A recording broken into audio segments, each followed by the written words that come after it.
સુરતથી શરૂઆત કરીશું। નાસીનગરમાં ડિમોલેશનનો જે મુદ્દો છે, મ્યુનિસિપલ કમિશનર અને સિટી ઇજનેર કેમેરા જોઈને ભાગ્યા છે। કોન્ફરન્સ હોલનો દરવાજો બંધ કરી દેવામાં આવ્યો છે। મીડિયાકર્મી સાથે માર્શલે ઝપાઝપી પણ કરી છે। આપ જુઓ, નાસીનગરનો જે મુદ્દો છે, જે વિવાદ છે, આખો ડિમોલેશનનો મામલો, કોઈ કંઈ પણ કહેવા માટે તૈયાર નથી। જ્યારે પણ તેમને પૂછવામાં આવે છે, ઉલટા જવાબો મળી રહ્યા છે। કોન્ફરન્સ હોલનો દરવાજો બંધ કરી દેવામાં આવ્યો હતો। મીડિયાકર્મી સાથે માર્શલે ઝપાઝપી પણ કરી।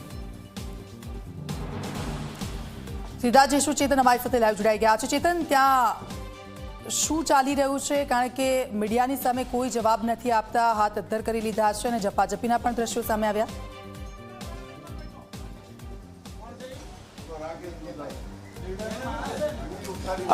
જી બિલકુલથી નાસીનગરમાં જે રીતે ડિમોલિશન કરવામાં આવ્યું છે, આજે 12 દિવસ વીતી ગયા છે અને 13મો દિવસ છે। અત્યાર સુધી સુરત મહાનગરપાલિકા દ્વારા એવું કહેવામાં આવતું હતું કે આ ડિમોલિશન અમે નથી કર્યું, પરંતુ આજે એકાએક જે અનિલ નાયક છે તેમનો વિડીયો એક વાયરલ કરવામાં આવ્યો હતો, જેમના દ્વારા જણાવવામાં આવ્યું હતું કે આ ડિમોલિશન સુરત મહાનગરપાલિકા દ્વારા અધિકૃત રીતે કરવામાં આવ્યું છે। આપ જોઈ શકો છો, હાલમાં મ્યુનિસિપલ કમિશનર પાસે ઝી 24 કલાકની ટીમ પહોંચી છે, પરંતુ અહીં જે મુખ્ય જે દરવાજો છે કોન્ફરન્સ હોલનો, તે બંધ કરી દેવામાં આવ્યો છે। મીડિયાનો કેમેરો જોતાની સાથે જ જે ડેપ્યુટી કમિશનર, મ્યુનિસિપલ કમિશનર જે છે તે ભાગ્યા હતા અને ત્યારબાદ આપ જોઈ શકો છો, માર્શલની મદદથી જે દરવાજો છે તે દરવાજો અહીં બંધ કરાવી દેવામાં આવ્યો છે।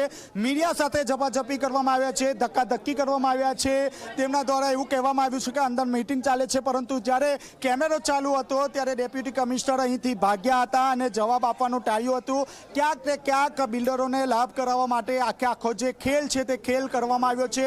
આજે જ્યારે મીડિયા દ્વારા ઝી 24 કલાક દ્વારા ધારાસભ્ય વિનુ મોરડિયાનું ઇન્ટરવ્યૂ કરવામાં આવ્યું અને ત્યારબાદ જે અધિકારીઓ છે તે દોડતા થયા છે, કારણ કે ધારાસભ્ય સહિત તમામ જે લોકો છે તેને દબાવવાનો અહીં પ્રયાસ કરવામાં આવ્યો છે। આપ જોઈ શકો છો, મુખ્ય જે ગેટ છે તે ગેટની બહાર લોખંડી બંદોબસ્ત ગોઠવી દેવામાં આવ્યો છે, કોઈ પણ અંદર જઈ ન શકે તે માટે અહીં પહેરેદારી કરવામાં આવી રહી છે।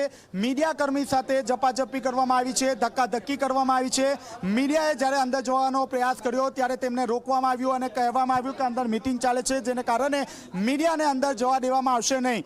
બેઠક સુધી ઝી 24 કલાક અહીં બેઠી હતી, પરંતુ ડેપ્યુટી કમિશનર મીના ગજ્જર જ્યારે બહાર આવ્યા ત્યારે કેમેરો જોતાની સાથે જ ફરીથી અંદર જતા રહ્યા હતા, કારણ કે કોઈ પણ અધિકારી હાલ ઓન કેમેરા બોલે તેવી શક્યતા, ઓન કેમેરા બોલવાની કોઈ પણ પ્રકારની તસદી નથી લેવામાં આવી રહી। આપ જોઈ શકો છો, હાલમાં મીડિયાકર્મી સાચી હકીકત સુધી ના પહોંચે તે માટે અહીં પ્રયાસ કરવામાં આવી રહ્યા છે। વહેલી સવારથી જ ઝી 24 કલાક દ્વારા જે છે તે આખો જે સ્કેમ જે ચાલી રહ્યું છે, બિલ્ડરને લાભ અપાવવા માટે લક્ઝરિયસ ફ્લેટ બનવાના હતા। એક ફ્લેટની જે કિંમત છે તે કરોડથી સવા કરોડની હતી અને તેની વચ્ચે આ ઝૂંપડાઓ હતા। ઝૂંપડાઓને કારણે જે ફ્લેટ છે તે ફ્લેટ વેચાણ થાય તેવી શક્યતા ન હતી, જેને કારણે મ્યુનિસિપલ કમિશનરને સાથે રાખીને આખો ખેલ કરાયો હતો। એસઓજી પોલીસના ડીસીપી નકુમને પણ બોલાવી દેવામાં આવ્યા હતા અને ત્યારબાદ જે છે તે ડિમોલિશનની કાર્યવાહી હાથ ધરવામાં આવી હતી। અત્યાર સુધી આ ડિમોલિશન કોને કર્યું તે જાણી શકાયું ન હતું, પરંતુ આજે એકાએક ભગવાનની જેમ અધિકારી જે છે તે પ્રગટી ગયા હતા અને આ ડિમોલિશન સુરત મહાનગરપાલિકાએ કર્યું હોવાનો દાવો કરવામાં આવ્યો છે। અત્યાર સુધી તપાસ કમિટી દ્વારા કોઈપણ પ્રકારનો જે રિપોર્ટ છે તે રિપોર્ટ બનાવવામાં નથી આવ્યો। આ જે રિપોર્ટ છે તે રિપોર્ટમાં 6 જેટલા જે અધિકારીઓ છે તે સામેલ છે, પરંતુ શું કામગીરી થઈ રહી છે તેનાથી મીડિયાને દૂર રાખવામાં પ્રયાસ કરવામાં આવી રહ્યો છે। જી બિલકુલથી ચેતન, જ્યારે અધિકારીઓ એવું કહી રહ્યા હોય કે આ ડિમોલેશન જે કરવામાં આવ્યું છે એ ડિમોલેશન થયું છે અને એક અધિકારી તેનાથી વિપરીત જવાબ આપી રહ્યા છે, તો પછી મીડિયા સામે કોઈ જવાબો કેમ નથી આપી રહ્યું, હાથ ઊંચા કેમ કરી રહ્યા છે? શું તેમની પાસે આનો સાચો જવાબ છે જ નહીં?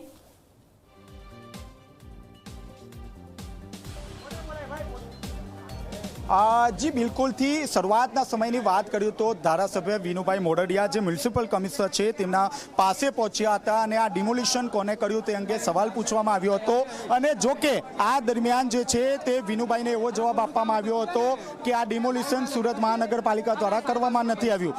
12 દિવસ વીતી ગયા હોવા છતાં ભૂતિયા લોકોએ આ ડિમોલિશન કર્યું હોવાની ચર્ચા જે છે તે જોર પકડી હતી અને આજે એકાએક વિનુભાઈ મોરડિયા દ્વારા પોતે નિવેદન આપવામાં આવ્યું હતું કે તેમના પર દબાણ કરવામાં આવી રહ્યું છે અને એક પણ અધિકારીને છોડવામાં નહીં આવશે, સીએમ સુધી ફરિયાદ કરવામાં આવશે, ત્યારે મોડે મોડે જે અધિકારીઓ છે તે અધિકારીઓ દોડતા થયા હતા અને તાત્કાલિક ધોરણે જે સિટી ઇજનેર છે તેમની પાસેથી એક નિવેદન અપાવવામાં આવ્યું છે, જેમાં સ્પષ્ટપણે ઉલ્લેખ કરવામાં આવ્યો છે કે ડિમાર્કેશન માટે સુરત મહાનગરપાલિકાની ટીમ ગઈ હતી, જ્યાં પોલીસને બોલાવવામાં આવી હતી.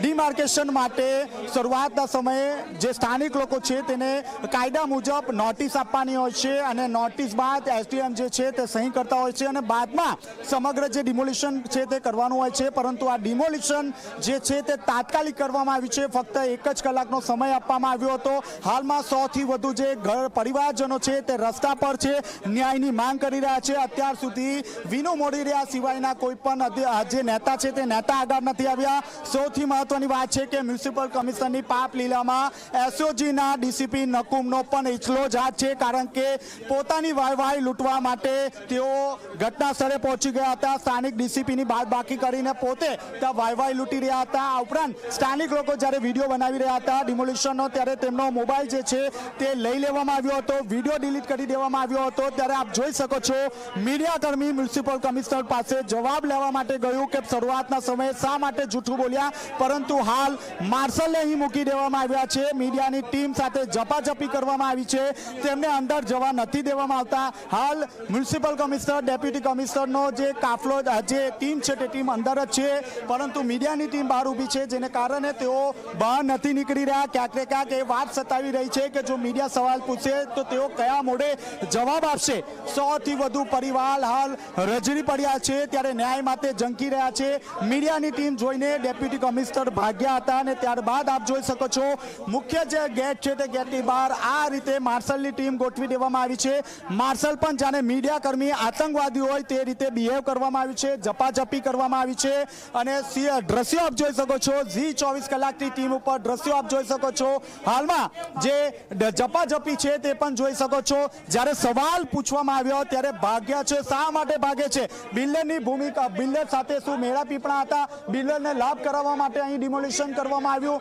ગરીબ લોકો જે 40 વર્ષથી ત્યાં રહેતા હતા, પરંતુ ન્યાય ન મળ્યો અને જ્યારે મીડિયા ન્યાય અપાવવા માટે પહોંચ્યું ત્યારે આ રીતે માર્શલને આગળ કરી દેવામાં આવ્યા અને માર્શલ દ્વારા જે છે તે મીડિયા સાથે ઝપાઝપી કરવામાં આવી અને તેમને અહીં મુખ્ય જે દરવાજો છે તે દરવાજાથી દૂર રાખવાનો પ્રયાસ કરવામાં આવી રહ્યો છે. હાલમાં પણ જે મ્યુનિસિપલ કમિશનર અને ડેપ્યુટી મ્યુનિસિપલ કમિશનર જે છે તે અંદર જ છે. શા માટે મીડિયાને અંદર નથી જવા દેતા, તેવા અનેક જે સવાલો છે તે હાલ ઊભા થયા છે. જી ચેતન, એ સૌરાષ્ટ્રના બિલ્ડરો કોણ છે? કેમ એ લોકોના નામો સામે નથી લાવવામાં આવતા? કેમ તે લોકોને બચાવવામાં આવે છે? કેમ એ અધિકારીઓ જે સ્થળ પર પહોંચ્યા હતા તે લોકોને સામે નથી લાવવામાં આવતા? શું ચાલી રહ્યું છે? કેમ બધું છુપાવવામાં આવી રહ્યું છે?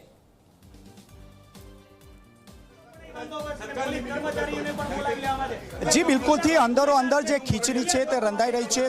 શૈલેષ અને ઘનશ્યામ લાખાણી નામના જે બંદેવ જે બિલ્ડર છે તે ટોટના નેતાના ભાઈઓ ગણવામાં આવી રહ્યા છે અને ખાસ કરીને આ જે જમીન છે જે બિલ્ડર છે તે પોતે છે, પરંતુ ક્યાંક ને ક્યાંક જે રીતે નાસીનગરના જે ઝૂંપડાઓ છે તે બિલ્ડિંગની આગળ આવી રહ્યા હતા, જેને કારણે તેમને રસ્તો મળે ના તેવી પરિસ્થિતિ હતી. કરોડો રૂપિયાના ફ્લેટ છે, એકદમ લક્ઝરિયસ જે એપાર્ટમેન્ટ છે તે ઊભું કરવાના હતા, પરંતુ ક્યાંક ને ક્યાંક જે નાસીનગર છે તે નાસીનગર નડી રહ્યું હતું, જેને કારણે જે રસ્તો આપવાના બદલે આખું જે નાસીનગર છે તેનું ડિમોલિશન કરી દેવામાં આવ્યું હતું અને બિલ્ડરોને મેળા પીપળામાં આખું જે કાવતરું છે તે ઘડી કાઢવામાં આવ્યું હતું. ખુદ સેન્ટ્રલ ઝોનના અધિકારી દ્વારા ટોરેન્ટ પાવરમાં ફોન કરીને વીજ લાઈન જે છે તે કપાવવામાં આવી હતી. બુલડોઝર દ્વારા 1 જ કલાકમાં બુલડોઝર બોલાવી દેવામાં આવ્યું હતું. શરૂઆતના સમયે એવું કહેવામાં આવ્યું હતું કે તમે તમારો સામાન કાઢી નાખો, પરંતુ 1 જ કલાકની અંદર જે ડિમોલિશનની જે કામગીરી છે તે કરી દેવામાં આવી હતી. 2 દિવસ સુધી ડિમોલિશનની પ્રક્રિયા કરવામાં આવી હતી. આપ જોઈ શકો છો જે રીતે માર્શલો દ્વારા